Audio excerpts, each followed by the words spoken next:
All right, Team Divers, welcome back. We're diving into something pretty huge today. Huge is an understatement, I'd say. Yeah, Dodgers winning the World Series, sweeping the Yankees. That doesn't get much bigger in baseball, that's for sure. And you guys wanted to know all about it, especially that crazy Game 4, right? Yeah. So we dug deep, read all the articles, watched the replays. Halftime? Well, let me tell you, this was not just ANY Championship. Oh, no, not at all. This series was like a total game changer, the kind of baseball that makes you rethink the whole game. Absolutely, yeah. It's going to be studying for years, I bet. Totally. Yeah. And the thing is, even if you're a hardcore baseball fan, I guarantee you'll find something surprising in here, some little detail or strategy that just makes you go, whoa. I'm ready to be surprised. Okay, so let's set the stage.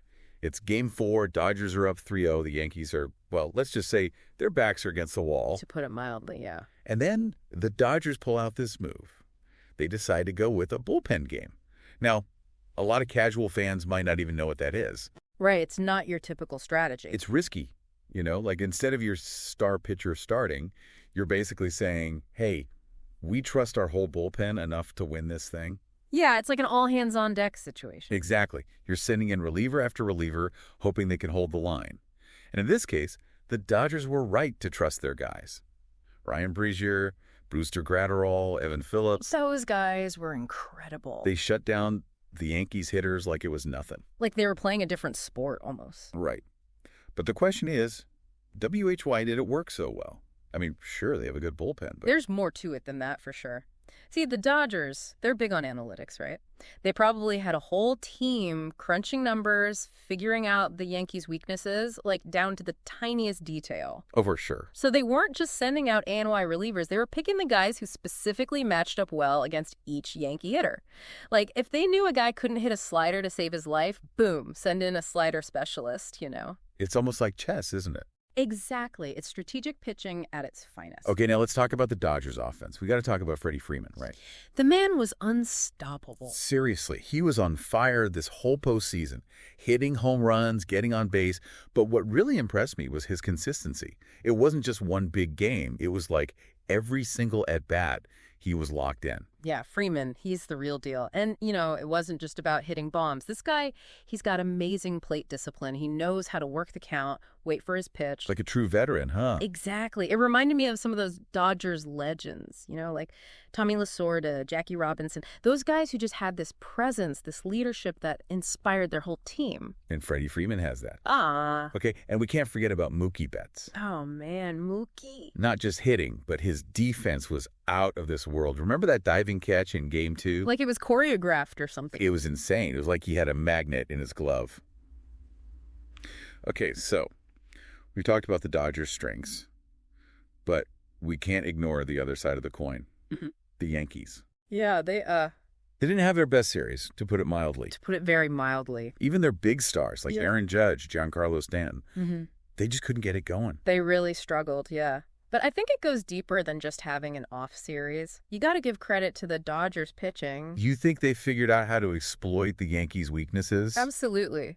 The Yankees, they love to swing for the fences, right? Home runs, home runs, home runs. But the Dodgers pitchers, they were so smart about it, keeping the ball low, forcing weak contact, And that really frustrated the Yankees, huh? Oh, yeah, you could see it on their faces, like they were trying to figure out a puzzle they couldn't solve. It's like the Dodgers had their number. Completely. But, okay, let's step back for a second. Look at the bigger picture. This wasn't just a win for the Dodgers. It was a statement. They swept the Yankees 3-0 lead going into Game 4. It was a total dismantling. No doubt about it. What does a win like this say about the Dodgers as a franchise? Well, I think it shows how the game is changing. Teams at the Dodgers, they're embracing analytics. They're building deep pitching staffs. It's not just about hitting home runs anymore. So the Dodgers are like the pioneers of this new era of baseball. They're definitely leading the charge. And this World Series, it's like the culmination of all their hard work. It puts them in the conversation with some of the greatest dynasties in baseball history, Dynasty, that's the word. It is, it is. So what happens next? What do you see for the Dodgers and the Yankees in the coming seasons? Well, for the Dodgers, the challenge is going to be staying on top. They've set a high bar. Everyone's going to be coming after them. But they've got a smart front office, great coaching. I think they can do it. And what about the Yankees? they've got some tough decisions to make. Do they need to shake things up, bring in some new players, maybe adjust their hitting philosophy? Yeah, it'll be interesting to see how they respond. This offseason's going to be huge GE for them. Okay, deep divers, let's wrap this up. The takeaway here is this World Series wasn't just about the Dodgers winning. It was about how they won. It was a masterclass in strategy, pitching, and just plain outsmarting your opponent. A total clinic. But here's a question I want you to think about. Is this the start of a Dodgers dynasty? Or will the Yankees find a way to bounce back and challenge them? Only time will tell, right? So keep those baseball brains working, keep asking those questions, and as always, keep diving deep. See you next time. Later, deep divers. Today is your lucky day. Today is the day that our $3 website works for you, paying you directly to your PayPal daily. Imagine $3 ongoing continuous payments to your PayPal account. Imagine falling asleep and waking up to $300 in your PayPal account. How would this make you feel? How could this help you? What bills could you pay? What kind of fun could you have? What does that retirement look like now? All for a one-time payment of $3. This website is DFY done for you, fully built and completely hosted, and never stops collecting payments for you. You have spent $3 on coffee on a regular, but that coffee won't help you create multiple streams of income. Click the link below.